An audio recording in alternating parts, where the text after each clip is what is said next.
I will reach out to people all over the world to spread the sunnah. Alhamdulillahi Rabbil Alameen, wassalatu wassalamu ala sayyidil mursaleen, amma ba'd, fa'a'udhu billahi minash shaytanir rajim, bismillahir rahmanir rahim. Wassalatu wassalamu alayka ya Rasulallah wa ala alika wa ashabika ya Habiballah. Assalatu wassalamu alayka ya Nabiyallah wa ala alika wa ashabika ya Nurallah. My dear son, brothers and viewers of Madani channel, try to listen to the bayan with full concentration and try to make as many good intentions as you can. For example, whatever I would listen to the bayan, I will try to remember it, I will try to act upon it, and I will try to convey it to others as well. Inshallah Azza wa Jal, this way we will be able to gain the most blessings from this bayan. My dear brothers, there are many blessings of reciting Durood Sharif upon our beloved Prophet sallallahu ta'ala alayhi wa sallam.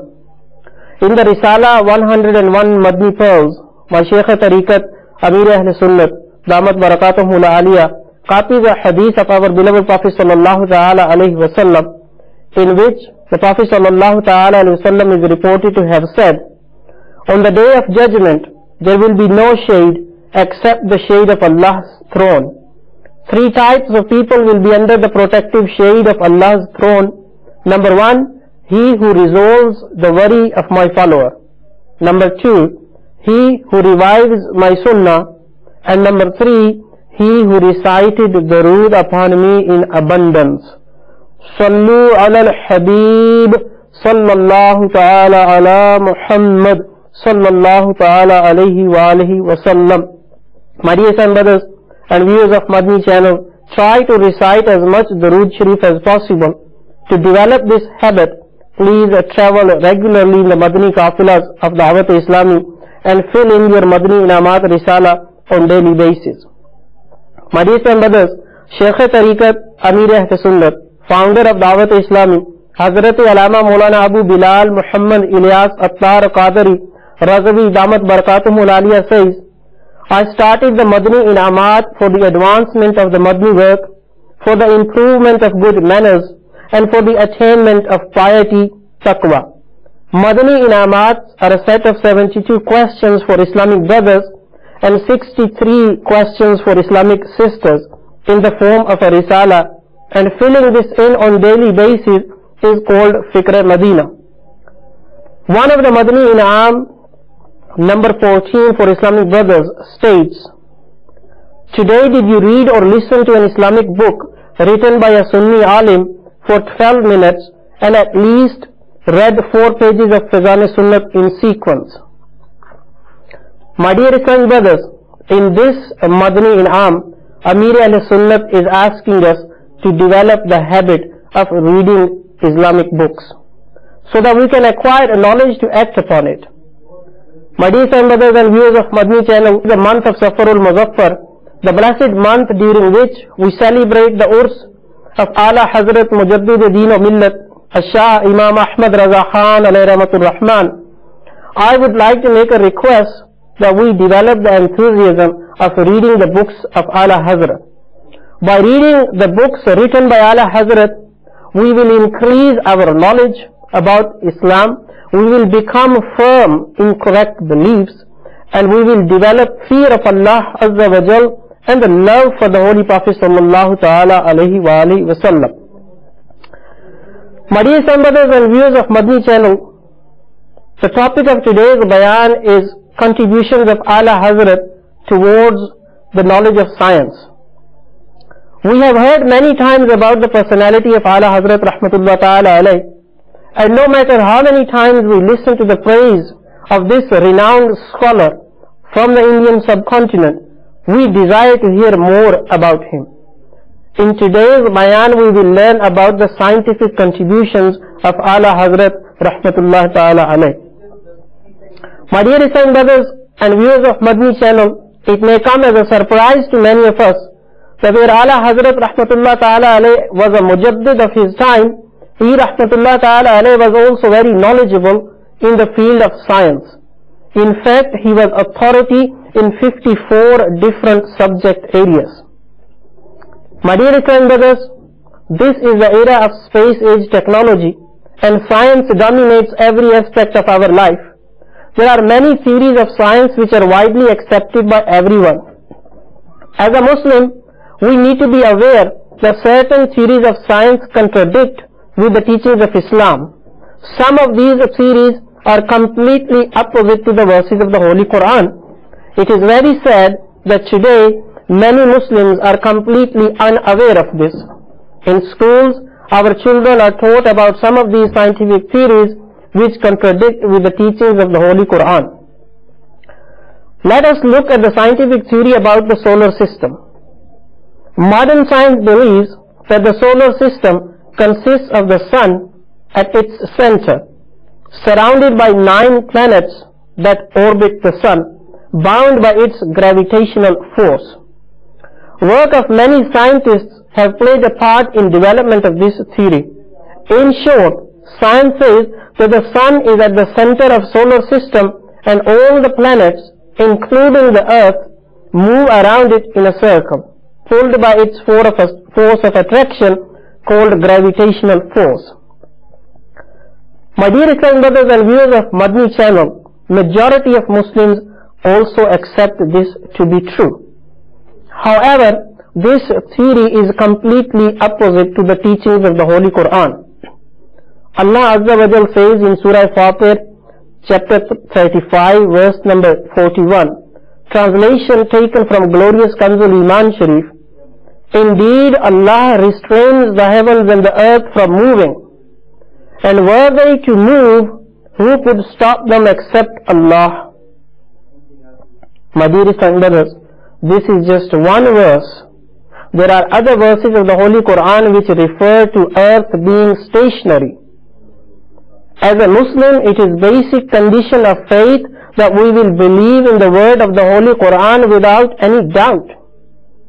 However, we live in a society where questions are asked to explain our reasoning.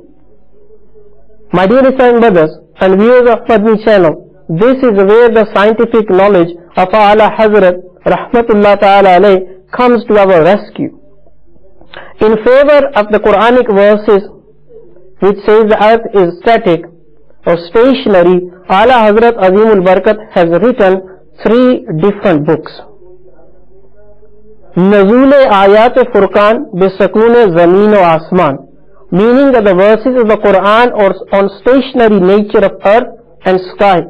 The second book the Ala Hazrat Azimul Barakat has written is called Mu'in Mubin Bahr Daur Shamso Sakun Zameen, meaning a fair guide on the revolving sun and the stationary earth.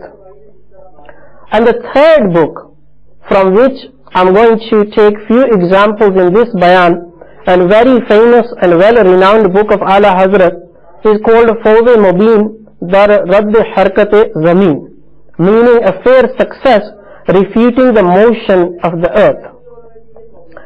In this book Fawz Mubin, Ala Hazrat Rahmatullah Ta'ala alayh proves that the earth is stationary by giving 105 pieces of scientific evidence against the scientific theory of solar system. In this book, Ala Hazrat Imam Ahmad Raza Khan Rahmatullah Ta'ala alayh has discussed various scientific spheres to prove earth to be stationary through knowledge of physics, chemistry, astronomy, geology, mathematics, algorithm, trigonometry, and many other sciences as well. This book also touches upon the topics such as planetary motion in the orbits, mechanics of attractive and repulsive forces, centripetal and centrifugal forces, projectile motions, relative velocity, circular speed, friction coefficient, distance from the sun, etc., alongside mathematical calculations and geometrical diagrams. For many of us, names of these topics would be new and we would not have heard them before. Let us listen to a few examples that Ala Hazrat Rahmatullah Ta'ala alayh gives in his book Fawz al-Nabeen, refuting the scientific theory of how the solar system works. Ala Hazrat Rahmatullah Ta'ala alayh writes, the sun is the first, foremost and reliable witness on the falsehood of the theory of attraction. Now my dear son brothers, if we listen to this with full attention, inshallah Azza wa Jal, we would realize that Ala Hazrat Azimul Barakat had a full grasp of current scientific knowledge of his time about this theory, and he refers to these theories many places in his examples. Scientists say the Earth's orbit is elliptical. This is what Ala Hazrat writes in his book. The scientists say that the Earth's orbit is elliptical, meaning like the shape of an egg, rather than being round like a cricket ball. This means that there are times when Earth is closer to the Sun, called the depth, and there are times when it is furthest away from the Sun, and this point is referred to as the zenith. These 2 points are observed every year. The Sun is at a maximum distance from the Earth, i.e. at its zenith, on the 3rd of July, and on the 3rd of January it is nearest to the center of the Earth. My dearest brothers and viewers of Madni channel, this difference in distance between the depth and the zenith is equal to 3.1 million miles or more. If the Earth is revolving on its oval orbit around the Sun, then why is it that the Earth was not totally pulled up and merged into the Sun by the continuous attraction by the Sun for the extensive period of thousands of years? Ala Hazrat Azimul Barakat further writes that in view of the modern astronomy, the Sun is equal to the volume of 1.3 million Earths, meaning Sun is 1.3 million times bigger than the Earth. In such a condition, how can the Earth resist and stand against the attraction of Sun, and how long will it continue to revolve around the Sun? It would have, on the first day of its revolution, merged into the Sun. And Ala Hazrat tries to explain this by saying, can you imagine that there are 1.3 million people together pulling a man, and he is trying to go away from them, and he would not be pulled by these 1.3 million people, and he would continue rotating around them. And it is absolutely and rationally false that one thing being strong and then to be weak at the same time, when in the one half of its rotation around the Sun, the Earth was pulled by the Sun towards it to the extent of 3.1 million miles. Then in the other half of the rotation of the Earth, why has Sun become so weak that the Earth ran away from it to the extent of 3.1 million miles? As a matter of fact, having brought the Earth to its closest, it was a must for the force of the attraction of the Sun to become more and more effective, and the Earth should have, step by step, come nearer to the Sun, ultimately being pulled into the Sun. The force of attraction cannot explain this. The second example the Ala Hazrat Azimul Barakat tries to give, refuting the theory force of attraction, is about the moon. Ala Hazrat Azimul Barakat writes that the moon is another just and accredited witness in favor of the fallacy and falsehood of attraction. As much as the Sun pulls the moon, the Earth pulls it as well in order to save its own moon. In the laws of astronomy, the body of the Sun, being millions of times bigger than the Earth, its power of attraction on the moon is 11/5. What this means is, if the Earth pulls the moon towards itself 5 miles, then the Sun pulls it towards itself 11 miles. And there is no doubt that this increase in the pulling of the Sun is going on for thousands and thousands of years. And if that is so, Even then the moon didn't merge with the sun and didn't leave the earth till today. Why is that? Why is that so? So it is evident that the theory of the attraction is a fancy and falsehood. The third example that I have taken to explain that the theory of this solar system is wrong from this book Fawz al-Mubin of Ala Hazrat is about the high tide and the low tide. Ala Hazrat Azim al-Barakat says, the high tide and the low tide of the ocean are the best witness of the futility and falsity of the theory of attraction. The sea water rises up to several meters high and sometimes it reaches up to 70 feet twice a day, after which it lowers down to its previous level. Modern science says that this phenomenon of tidal waves is due to the attraction of moon on the water of ocean. If we attribute this phenomenon on the part of the attraction of the moon, it is as if to say goodbye to the attraction of the earth. Ala Hazrat tries to explain this with mathematical calculations. He Rahmatullah Ta'ala writes that if you put the moon at its nearest distance of 225,000 miles to the earth and consider the attraction of the earth from its center, so that the distance of ocean water from the earth's center will be 3,900 miles. Now what Ala Hazrat Azim al-Barakat is trying to say, that the distance of ocean water from the center of earth is 3,900 miles, whereas the distance of center of moon to the ocean water is 225,000 miles. So as per the law of Newton, if the attraction of the earth and moon were to be equal, the ratio of their attraction on the water would be 0.00031. But due to the smaller size of the moon, the attractive power of the moon is 0.1/5 that of the earth. It means if the attraction of the moon on the water is 23 units, then attraction of earth on the water will be 500,000 units. For if the moon pulls it with 1 unit of power, the earth will pull the ocean water with 21,700 units of power.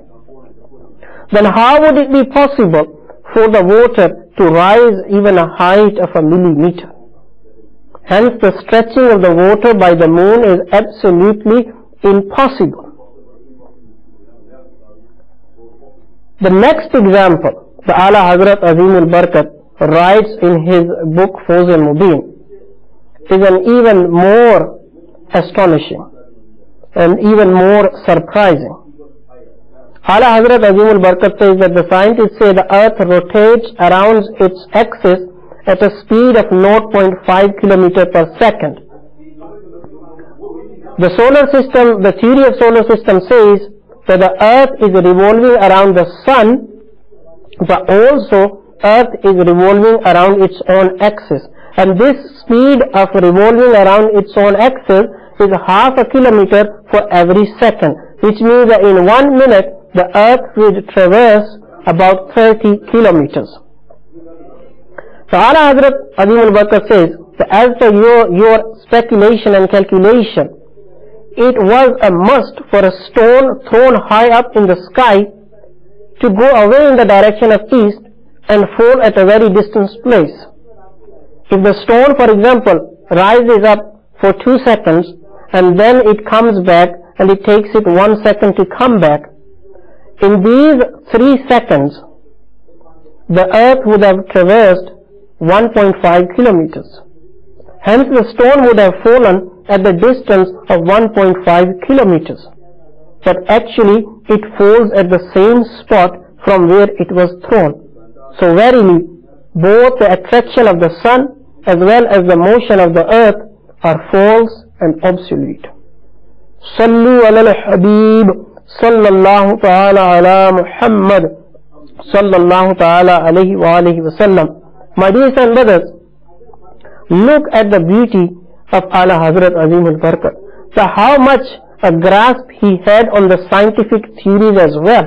he, Azimul Barakat, is referring to the scientific ideas as well, the scientific calculations, the mathematical calculations, whereas this is something you do not observe for a scholar of deen.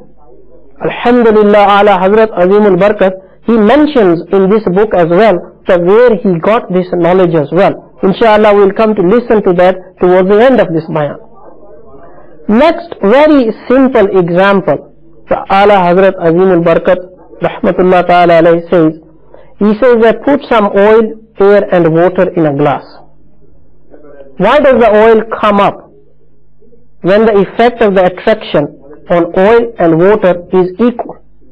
In fact, oil is denser than water, and if earth was pulling it with its force of attraction, then there would be greater attraction on oil compared to water.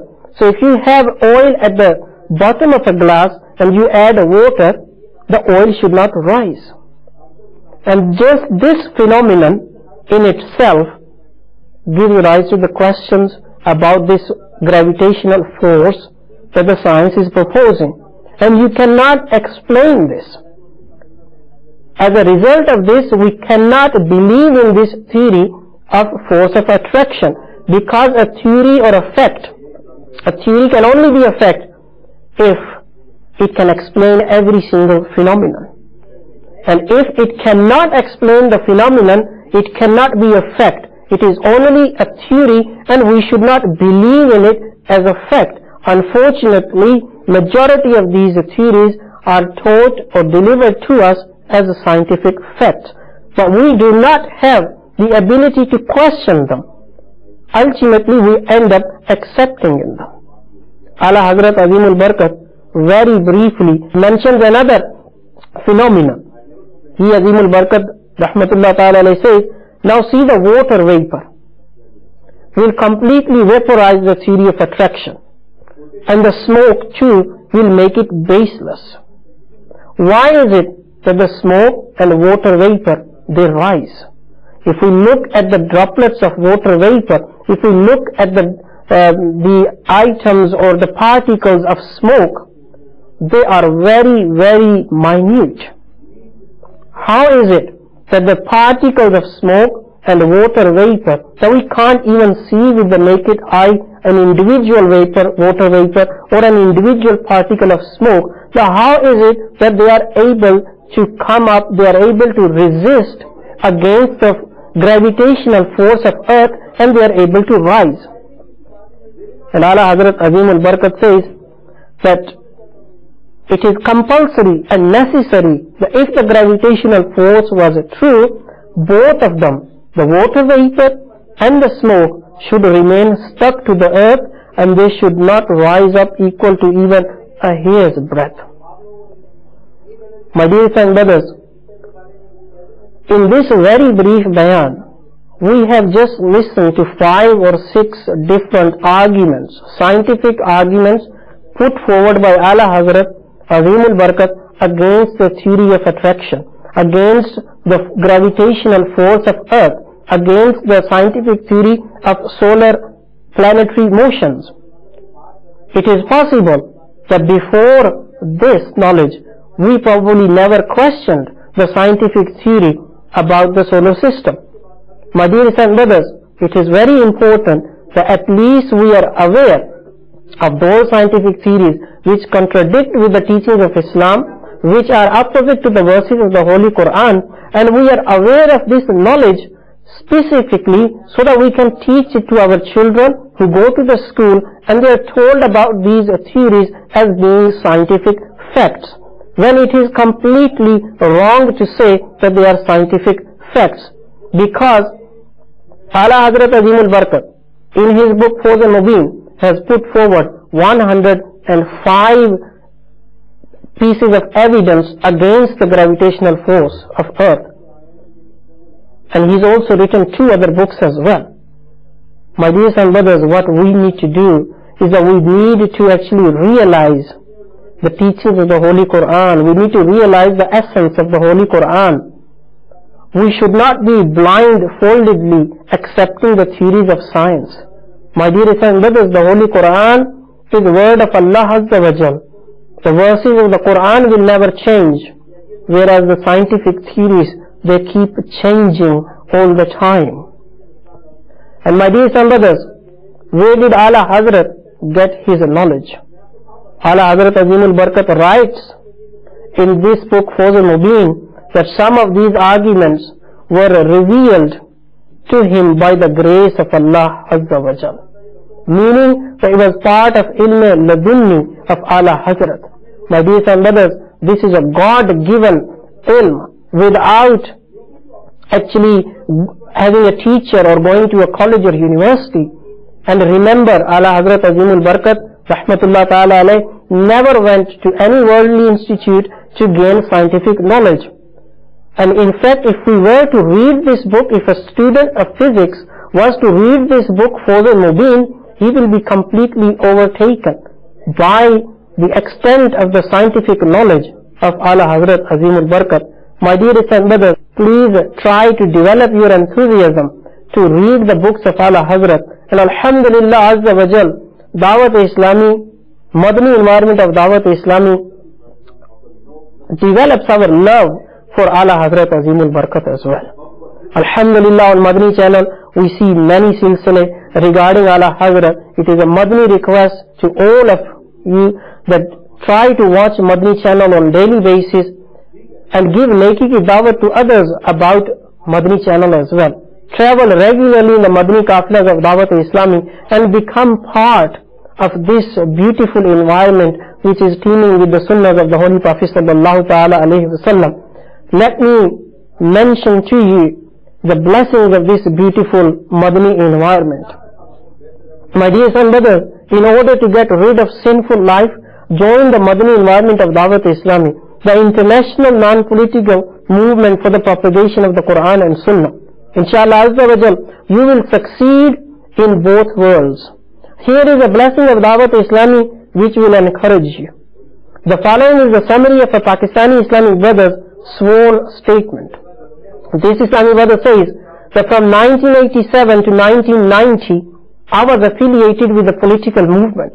The increasing corruption and mischief in Pakistan made my family talk me into leaving the country. So I ended up traveling to an Arab country on 3rd of November 1990. I started work in a garment factory in the capital of this city. In 1992, an Islamic brother associated with Dawat Islami joined our factory as a laborer. Now my dear son brothers, look at the transformation this one Islamic brother will actually cause in this factory. This Islamic brother says that as a result of his individual effort, Alhamdulillah, I began to offer my salah. The environment in the factory wasn't good at all. In our department there were about 8 or 9 cassette players, and songs were used to be played all the time in several different languages, with the volume always turned high. Alhamdulillah, due to the blessing of the company of this devotee of Prophet, I began to hate music. So we both decided that we would buy the cassettes of Sunnah inspired speeches released by Maktabat al-Madina to the press of Dawat Islami and play them in the factory. In the beginning, we faced objections and criticism, but we didn't give up. And Alhamdulillah Azza wa Jal, I began to see the blessings of these Sunnah inspired speeches, the speeches of Amir Ahl Sunnah. I began to contemplate about the afterlife and hate sins. But this is the beauty of Dawat Islami.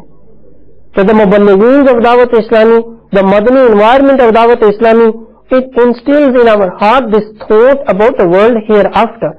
It tries to take us out of this whirlpool of worldly pleasures, worldly thoughts, worldly problems, and makes us think about the world hereafter. So with the individual effort of this Islamic brother, I began to contemplate about the afterlife and hate sins.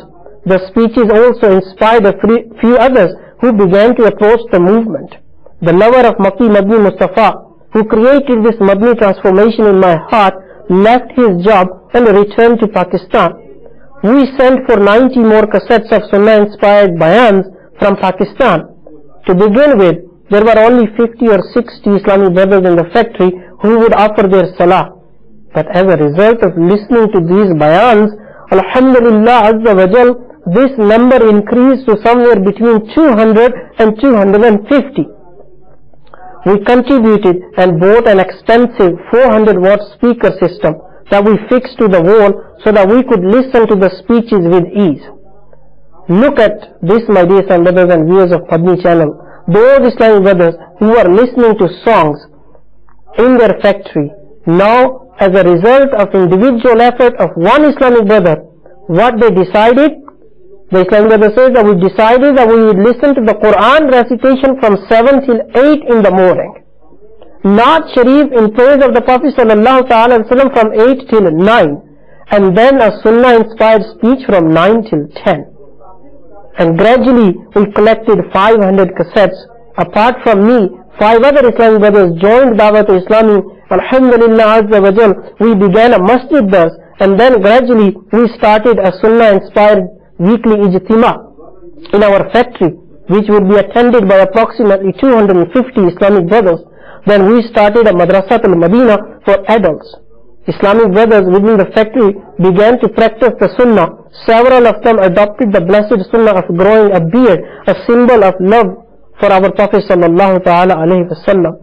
20 to 25 Islamic brothers began to wear the beautiful green Imama Sharif.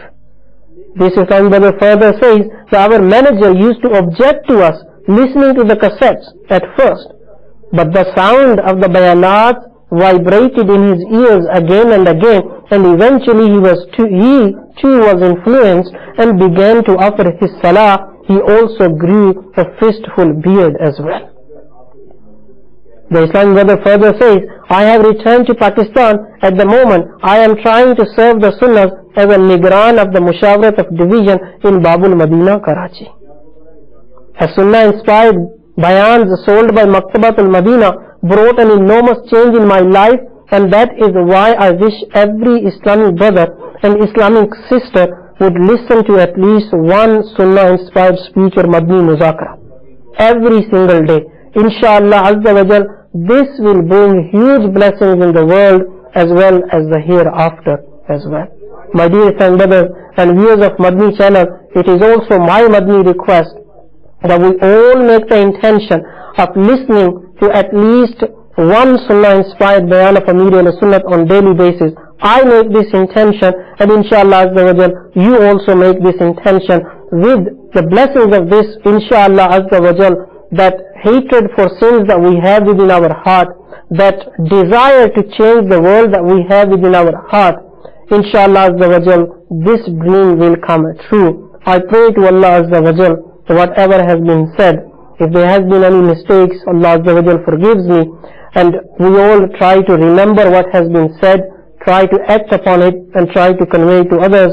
Ameen bijahi nabiyil ameen, sallu ala al-habib, sallallahu ta'ala ala Muhammad, sallallahu ta'ala alayhi wa sallam. I will reach out to people all over the world to spread the Sunnah.